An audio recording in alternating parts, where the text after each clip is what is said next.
Manhattan City Commissioners approved the second reading of the 2025 budget and tax rate on Tuesday with the $299.6 million budget and $3.99 mil increase, passing on a vote of 3-2.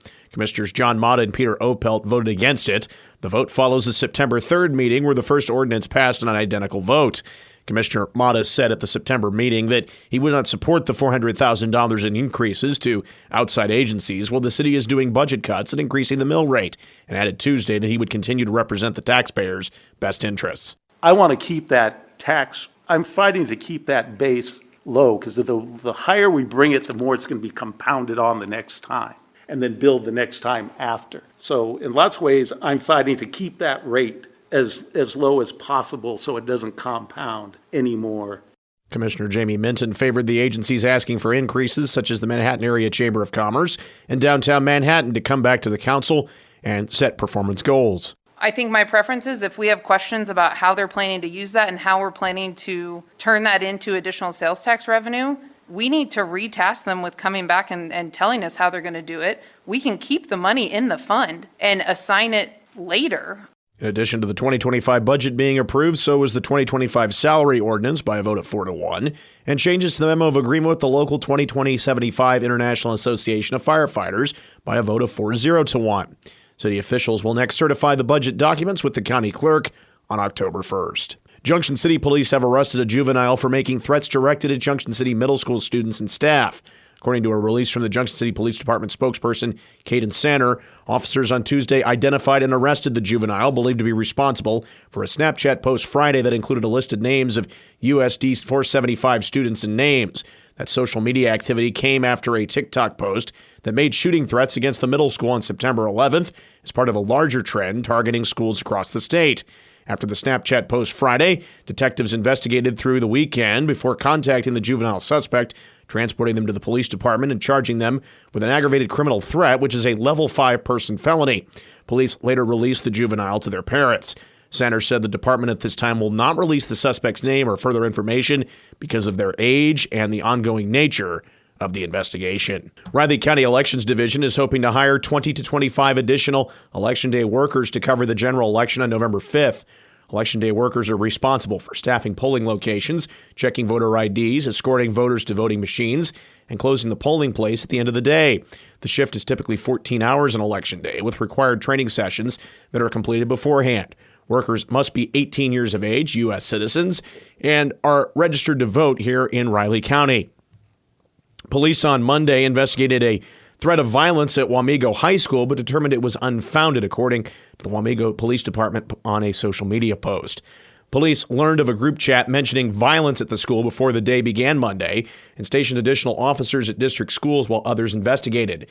Police discovered that a non-threatening remark was made Friday, passed among several people, and resulted in the perceived threat. Later in the morning, a photograph of an ammunition magazine from a gun was forwarded to some students without written messages. Police said, quote, the photograph understandably caused concern, but that the magazine is in secure hands and there is no threat from this photograph. Wamego High Principal Julie Schrum Monday morning sent an email to parents about the incident saying, quote, it has come to my attention that there is a rumor going around that there is a threat of violence at Wamego High School. This is 100% false. Everyone is safe. The administration is aware and has been made certain that there is no threat. More on the day's headlines can be found at our website, newsradiokman.com. This episode is brought to you by Buffalo Trace Distillery. Powerful yet smooth. Contained but never tame. Proudly going their own way, but never going alone. This is the spirit inside Buffalo Trace Bourbon. Made at Buffalo Trace Distillery, the world's most award-winning distillery. Buffalo Trace is always perfectly untamed. Distilled, aged, and bottled by Buffalo Trace Distillery, Franklin County, Kentucky. 90 proof, 45% alcohol by volume. Learn more at buffalotracedistillery.com. Please drink responsibly. Prime Big Deal Days is coming October 8th and 9th with exclusive savings just for Prime members. Woohoo! Involuntary deal squeals can happen, like the deal on new running shoes squeal. The deal on a new blender squeal. Or the infamous deal on a new massager squeal. Yeah!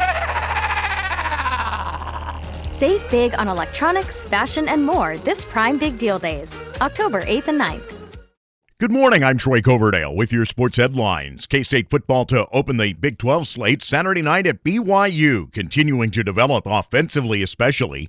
One key reason for that improvement, the overall health of the team, says Coach Chris Kleiman. Got a few guys nicked up. Nobody's ruled out right now. We do have a few guys banged up that we'll see how they progress this week, but hopefully we'll get all those guys healthy and ready to go. I don't see why they won't, because maybe a kid or two will be out today, but our hope is they're back by Wednesday. The Cats and Cougars to kick it off at 9:30 Saturday night with coverage beginning at 5:30 on News Radio KMAN and 101.5 K-Rock with Power Cat Game Day. The Kansas City Chiefs are signing Kareem Hunt to their practice squad, reuniting with a running back who first achieved stardom with them before video of him assaulting a woman led to his release. The Chiefs brought Hunt in for a workout after Isaiah Pacheco sustained a right ankle injury in Sunday's win over Cincinnati, an injury that could keep him out the majority of the season. Clyde Edwards-Helaire is on the non-football illness list for at least 2 more games, leaving them short-handed at the position heading into Atlanta this weekend. Coverage to begin that night at 6 on News Radio KMAN as the Chiefs and the Falcons are on Sunday Night Football. The Miami Dolphins placed Tua Tagovailoa on injured reserve yesterday after the quarterback was diagnosed with his 3rd concussion in 2 years. He was hurt last Thursday night and will be sidelined at least 4 games. For the moment, the Dolphins will go with backup quarterback and former K-Stater Skylar Thompson when they play at Seattle on Sunday. The Royals' Bobby Witt Jr. became the first shortstop in Major League history with 30-30 seasons as the All-Star swiped second base in the first inning of Tuesday night's loss to the Tigers. Kansas City fell in 10 innings, 3-1, yet they maintain a 1.5-game edge over Minnesota for the second wildcard spot in the American League. Those 2 teams will match up again tonight in Kansas City with coverage at 6 on News Radio KMAN. Have a great day. I'm Troy Coverdale.